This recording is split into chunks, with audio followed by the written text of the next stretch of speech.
Welcome back. Welcome back to another podcast, another episode with the twins, Leroy, Lori being uh, the brainchild of this operation. Lori, thank you for your willingness to just go where you went at our last podcast. Thank you.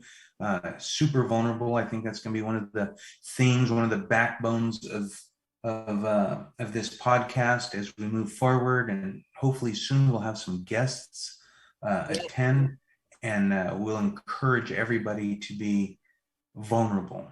I mean, like, Yes, and I I'll and learn thank a you for, lot. if you want to call us together, I prefer to think of us as a brainchild together. And thank you for putting the child in brainchild. Yeah, all I right. will. I always have to harass my brother. So We love it. I love it. So, what are we going to do today, Lori?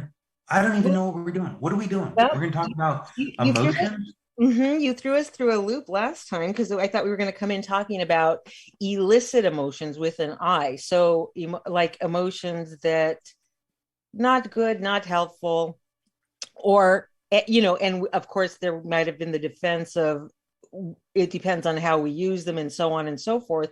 Since we instead spoke about what I don't even know how you would call it, but since we changed the topic somewhat, today we were kind of talking about like how much capacity do we have to elicit with an E the emotions we choose to have?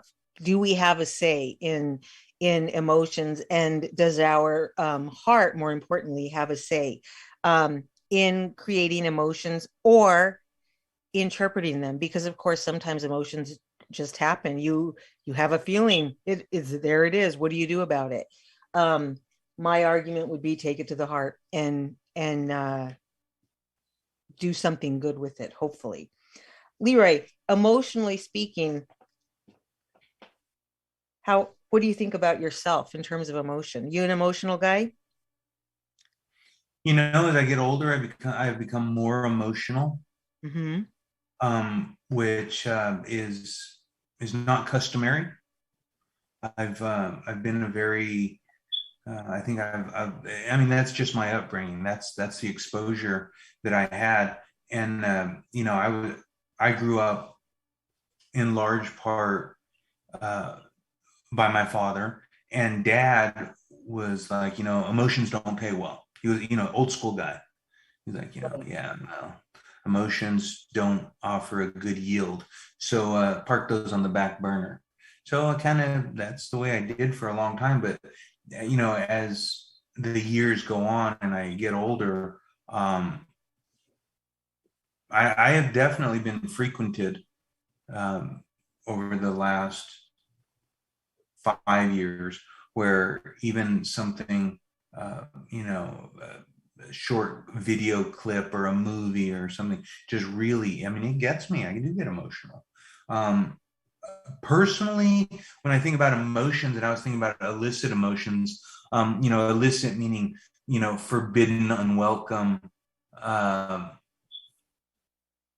I think that like emotions for me, I've kind of figured out how to deal with them by by just taking the time to close a door and deal with emotion.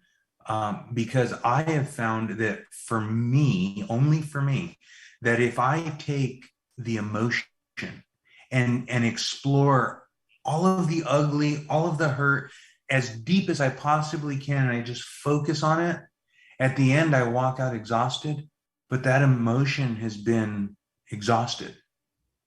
There's nothing else I can give to that emotion, and the emotion just leaves. And when I say that, I'm talking about maybe like I'm trying to remember, the uncertainty leaving a relationship, and just like you're kind of it's foreign, it's new, you're emotional, you're sad. Sometimes you feel jealousy about like what it comes next. But if you sit down, if I sit down and I have, and just go through that emotion to the end.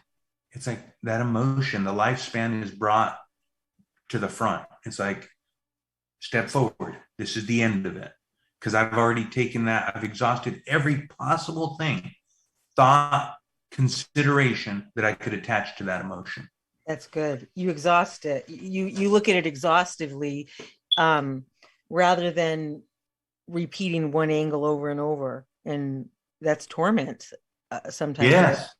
You just Emotion just versus like, torment. I'm so mad. I'm so mad. I'm so mad. I'm so mad. No, now, okay, mad about what? Step by step, right? To work it out instead of getting in that cycle of just saying, I am this and empowering it every time you say it. To make it a little bit more dark, I would just say, if somebody offended you, Mm-hmm. you know, and I'm going to be like just so honest here, it's going to be scary. You think, you know, okay, so that person offended me. What do I do? Do I retaliate? Do I Right. hit him with my car? Oh, Do geez. I throw a Molotov cocktail? I mean, like, what do I do? You Right. know? Well, no, clearly you're not going to do any of those things. But the fact that you considered it and, you know, like, let's get rid of that idea because that's not a possibility. You're that much closer to solving it or to dealing with that emotion because, like, okay, am I going to treat my mom bad? Am I going to hit my friend because I'm mad at this other person? None of these things are going to happen. But when you go through all of those possibilities and come back to the reality that none of those are viable, the only thing is, you know, shame on this person for doing what they did. Now let's move on. Let's really, let's really piss them off by living well. Okay, so there's my take on emotion. On illicit emotions. Illicit meaning unwelcome or forbidden. Yeah. And I think I like what you're saying about you're doing what I always call the entering the so what territory. So I feel like this, so now what? Don't just I feel like this and you're kind of leave yourself in that like wilderness of I guess superficial life that's all about emotion. Instead, you're like, now what? Because you still have a life to live, and you solely you hold the responsibility for your life, no matter what anybody has done that you think has brought about those emotions, and what you do with it is what is up to you, and that's a way, I guess, of like empowering your heart when you're in that territory and bringing it back to the heart and letting it have a say rather than um, letting emotions reign over your actions, you know, kind of control what your choices. And I think that's when we get into trouble. I think emotions are completely fine. But we have to understand somewhat what they are and where they really do come from. And part of them, a lot of them are really bad guesses about life because in life, a lot of what we see and view and judge has everything to do with wanting to have some form of predictability about life, right? So somebody says something and we're aiming for predictability. Somebody says something and we have a strong feeling about it. But so what we're doing is we're taking a guess at what that might mean, and it gives us a feeling that we think we're going to act on, but it's really a guess. And a lot of times it's a wrong guess. That's why you don't want that to run the show. And thanks for being honest about where you're willing to go with those emotions. I I'm think, you know, scared. I guess I'm trying to like bring something, you know, contribute here in some way. I think the things that one of the reasons that emotions are so dangerous is because the very nature of emotion is the fact that it doesn't align with our expectations. Yes. Yeah. That's If that. they aligned, we wouldn't be emotional about it because Emotional is that there was a prediction was off, and that's an expectation wasn't met. Your prediction, right? right. But I mean, like just understanding that fact. I mean, we get emotional because the result, the event, it didn't line up with my expectations. That's it. Right. So is the emotion wrong? No, probably our expectations are wrong. And this goes back to what I had started to say in the previous show, where when we let our emotions have a whole lot of say in what's going on, emotions are about us. And so what we're doing is we're making the world about us. The heart is who we are in the deepest part of us, and who we are at the very most unchanging core part of ourselves. That's not the center of emotion. And that's not the place where emotions are created. That's where truth resides. And that's where we can be honest with ourselves and reveal truth to ourselves when we're talking about the heart. Now, the reason I say that is because that's also your, if you want to call it your inner life, the life that's inside you. And when we trade that for the emotion, like bad calls about life, which we're always going to have, because if there's anything that life is excellent at proving to us, it's that we're very bad at predicting the turns it can take. And so we don't want to base stuff on emotion all the time, because then we're basing it on feeling and not on that truth, which is like virtue that's inside us. And we don't want to. Somebody can say something, and we can feel very reactive to it. You know, people can say something nice and people could hear it wrong and have a very terrible reaction to it, because they've kind of like you were saying, their expectation is that the world's going to notice they're imperfect. So even when somebody's complimented, they reach with that expectation and they hear only insult, you know. So you don't, but that's not the truth of the world. The world's not thinking about any of us that much, you know. And so we make ourselves very special, I think. And then we also kind of start to get used to some emotions and like them. I believe some people enjoy being angry. Some people believe they're right in being angry because they're righteous. And so, and you'll even hear them, it's a righteous anger. Rah. Yeah, anger is still dangerous and wild. You know, it's still a little you're not, I don't think your aim's as good when you're angry, right? Because you still have that physiological response to anger. I think I think maybe it's just me, but I'm getting a little bit lost here because there's like reaction, but emotion. Like if we start with just emotion, and we really just think about emotion, emotion is something we want to control. I mean, I think it's safe to say a lot of people would like to be in better control of their emotions, which Yeah. means to be in better control of their life. And yet, the most memorable things in our lives, respectively, are the emotional times. Yeah. The emotional, the emotion, the emotion that we feel when affection is just right.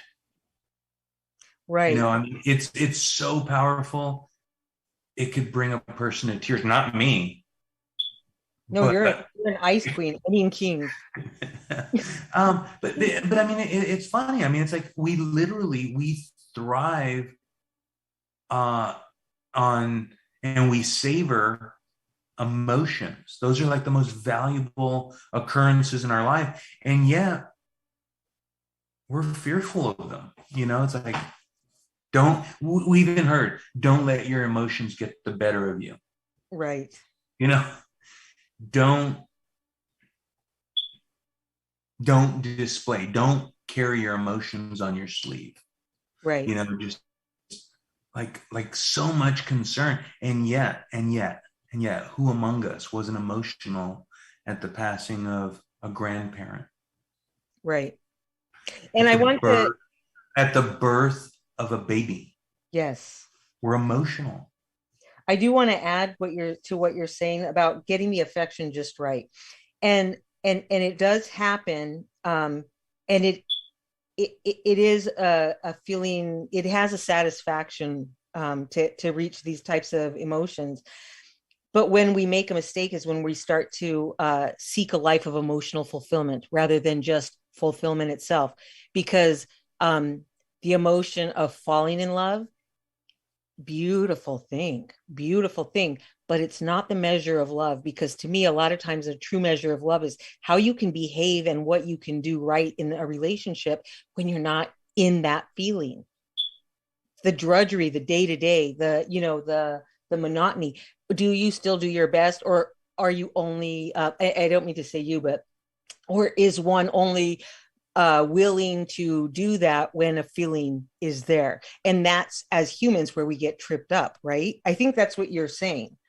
Where it's a beautiful thing, but we kind of we can allow them to mark something, but you don't want to say, when I don't feel like the day I met my baby, I don't know that it's worth having a child.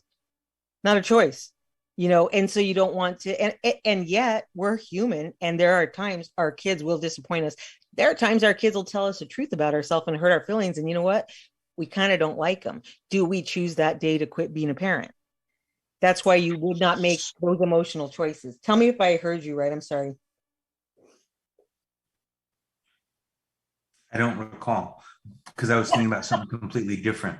Go on then. Listen, I'm getting older. I got to just be honest. That's okay.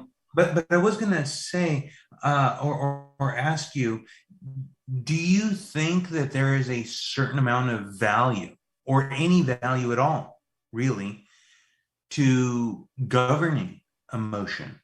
Yes. Yeah, Okay. absolutely. Because I I think there's I think we get confused because there's a lot of credence given to emotional intelligence and all, but all of that's okay, but I don't think an emotional place is ever a place to make decisions. It's not a good place for decision making. Um, and decision making is all about choosing your next step, and that is all about the will. What will I will to happen next? The will is the soul. And so we have to recognize that on some level, the soul has a lot to do with our emotions, where we think it's just this physical thing, but what animates the physical? And I won't get too far into that, but I mean, the soul animates the body. So when our body is getting more intense and more, our heart rate's increasing, we're getting upset, that's also happening to our soul. So any decision we make and any emotion we feel is happening to us through and through. It's happening to the heart, to the soul, to the whole of us. And so, yeah, you, if it's just like all these wild emotions, what do you think the state of your heart, since we're here to talk about heart, I won't keep bringing soul into it. What is the state of your heart if it's easily shaken?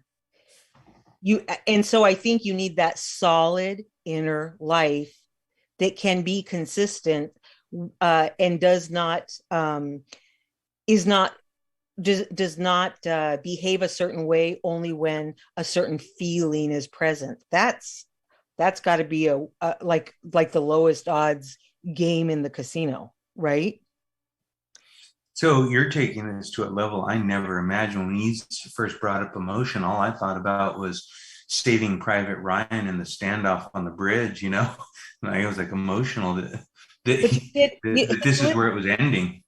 Well, this is a lot of what you said, to tell you the truth, and no matter how I word it, it has a lot to do with you. I don't believe you and I do tend to have this thing where we don't seem super emotional. Right or wrong, we learned early uh, to equate some level of survival, uh, became more efficient by detaching emotion to be very present. Mm-hmm. Mm-hmm. if that helps. Now I don't and we're all over the place. This is like we say so many times, some of these things we get into would be a season in themselves, and maybe we'll bring up emotions more. But so for now, what I am saying is at least trying to make a case for this idea that emotions are fine, they happen, but what we don't want is to be dependent on them for good action, good behavior. When I feel good, when somebody makes me feel good, I'm generous. If I'm uncomfortable around someone, I'm just not very generous. Why? That's not enough information, that emotion, because your emotions could begin in the morning, and by the time you reach a certain person, uh you may not know where they stem from anymore. That's all I'm saying, if that can make sense. Mm-hmm. Mm-hmm. And that's why it's dangerous. I'm nice to you whether I feel it or not. And I'm teasing a little bit, but I'm saying, like, are you not good to me? And you've listen, we're twins. There is nobody who has tormented another more than you and I have one another. Why, as twins, have we never considered that we could break apart? Because emotion did not have that value in our perception of who we are to one another. I've pissed you off so bad, Leroy, and you never said I'm done with you, out, ever. You know why? Because dad told me a long time ago that that you celebrate the friendships that hurt the most because they are the most comfortable with you. And they feel safe. They feel safe. More, okay, you expand on that, what you make of that, because that's such a good answer. That sums up what I'm tripping all over here. So tell me more about that. Being safe. So if you take a look, and I'm not basing this off experience, but if you take a look at a child with an absentee parent, and this is just a reality, it's a cold, ugly reality. Mm-hmm. And the parent who's, chronically absent, chronic disappointer. Yeah. Mm-hmm. And I'm asking everybody to just visualize a little kid with their backpack sitting on the curb waiting for a parent to arrive, but the parent doesn't come. And so finally, when the sun goes down and the mosquitoes come out and the little kid trudges back inside, well, maybe next weekend, champ, and then when that chronic disappointer does arrive, the kid is like beyond perfect. Oh, that makes me so sad. And then the other parent, the parent who's there all the time, says, "Why are you so good when you go over there? Why?" Anybody who has children, just think about your child. They go somewhere else, and right. and the parents compliment, like, "Oh my God, he has such good manners." And here, you won't even put the cap on the toothpaste. Why is that? Because, but I know every day, right? Because they're safe with you. So when somebody feels that comfort, you're talking about twins. Why has it never occurred to us? Because no matter what, we're safe here. We're safe in our crazy. We're safe in our chaos. We're safe in our, and it's different probably with twins because we're safe in our own disappointment in ourselves. And so when we share that with one another, the other person just gets it. Yeah, because they felt it also. Tell me what this means in terms of other relationships, because you're the person I can say in my life that I will go to and say, "Oh my God, Leroy, it's so bad. It's so ugly what I've done. It's so, so bad." And just lay it out. And it's worse than that. Can I keep going? Can I keep going? And then you can, but give me 2 minutes so I can get a shovel and a bag of lime. Okay. Yes. I'm going to get a bag of lime and a shovel, and then we'll talk about what you did bad. Yeah, exactly. That's who I would call. But we're saying this just for levity. There is no real bag of lime or shovel. It's just for levity. So, Clear, so clear how does disclaimer. that translate to why in all my the emotion of like shame and guilt, why can I still show up and not have that hidden from you? Um, and why can I still choose disclosure beyond emotion where it stops me in other relationships, in other words? I know Because you're you got saying the safety thing, but how do I translate that to make other relationships better? that just comes with time. I mean, you can feel comfortable, unloading it at my doorstep because you have dirt on me. So is it garbage for garbage is what life comes down to? It could be. I don't know. I don't have an answer, but there's a possibility. That is deep. There's a possibility. It's just a trade-off. I think emotion, so a while back, and I won't talk numbers, but my wife, very smart, very, very educated and accomplished um, in understanding people. Yes. It's in her background, it's in her education. And she said, I see you took a test and I see you have an IQ that's notable. I'm not going to say high or low. I'm just going to say it's notable. She Oh, and said, then tell about my IQ after. Oh my but God. then she said, have you ever considered your EQ? What? And I was like, EQ? She's like, emotional intelligence. I'm like, what is that? She's like, exactly. Exactly. you know, and there's there's something to be said about honing and working on emotional intelligence. Sometimes you can be so caught up in whatever you're doing that you forget considering people's emotions. Oh, of other, see, I didn't know it either. I was thinking about my own emotions. It's about other people's too. I No, missed that. recognizing how you affect other people's emotional state. Oh, geez. I don't even think about that. That's bad. Yeah, me either. That's a new concept for me as of 10 years ago. Um, and she's right. I mean, she's right because Are we I'm not allowed to responsible be for right. that? Is that What's our that? is that our responsibility, would you say? Considering other people's emotions? Yeah. Absolutely, because if we don't, then the caliber of our impact on their life, good or bad, is diminished. I Mm. mean, think of a time when somebody made you feel whole, and you probably give a whole lot more credibility and value to what comes out of their head than somebody who just came in and just dismantled you, without consideration for your emotions. Hmm. Yeah, I think it's alienating, right? When people aren't thinking about your emotions. I'd say so. I Yeah. mean, I'd say it's a lot harder to um,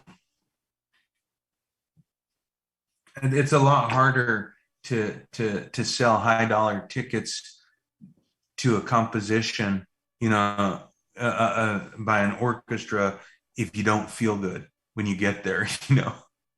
Yeah. However, if you get there and it just touches you inside and you are brought to a place where you just feel, wow, it really got me. It got me in a good way in a place that I'm not familiar with. That's like, yeah, that's how you sell tickets. That's true. Okay, so here I want you to spend whatever time we have remaining telling me in matters of the heart, what do we do with emotions to be better at living from the heart? Well, you're asking me to tell you. Take it can be I can only speak intelligently about my own world. perfect. Tell me about you. In my world, I have to actually make a conscious decision to consider emotions. Mm-hmm. I That meant, sounds crazy. I mean, that sounds like really you walk through life like unaware. I'm telling you, I walk through life unaware. wow. Yeah. You know, I mean, that's embarrassing to say it, but I mean, that's my wife.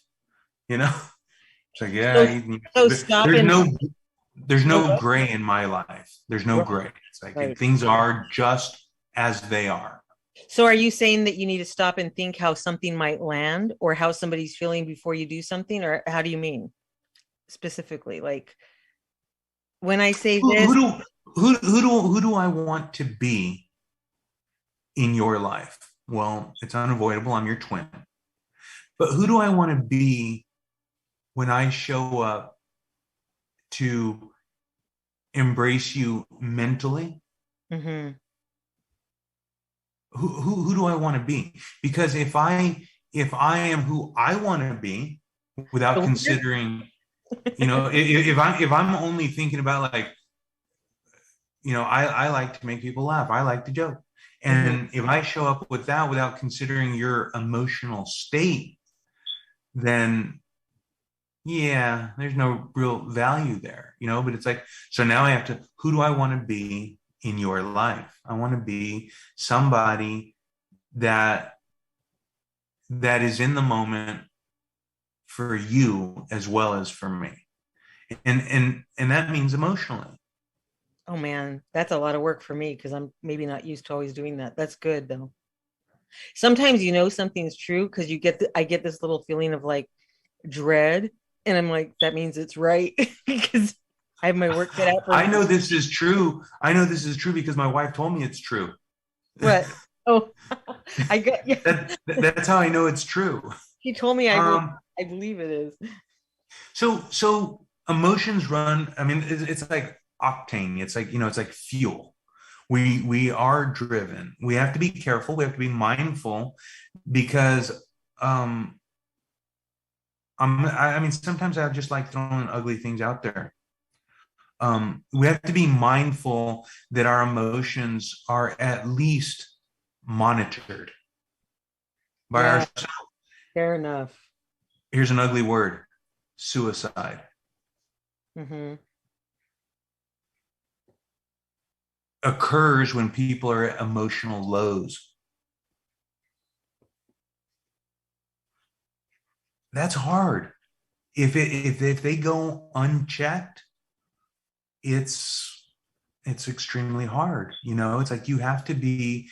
I'm not saying we can manipulate or I mean, but we at least have to check in on our emotions. We have to be emotionally healthy, and part of being emotionally healthy, or so I'm told, is to be emotionally available and also to a degree tolerant of and respectful, mindful of other people's emotions. That's good stuff there. Yeah, tune in next week. My wife will be here. Nice. She's taught me a lot about emotions.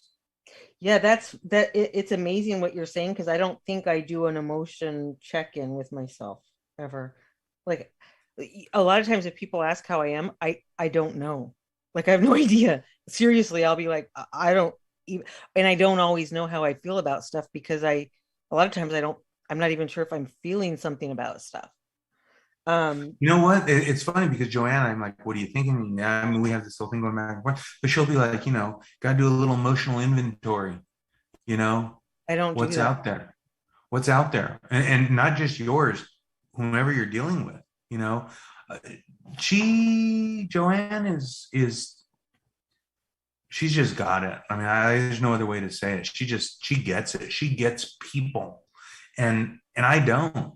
I mean, I'm very, you know, fit it in a box or don't, you know, and part of it's that I have a background in construction, and you know that my tolerance level is very short. I'm not proud of it, but it is, and my wife has taught me to be considerate of, you know, people's emotions, and And it's hard. That's a hard thing to do.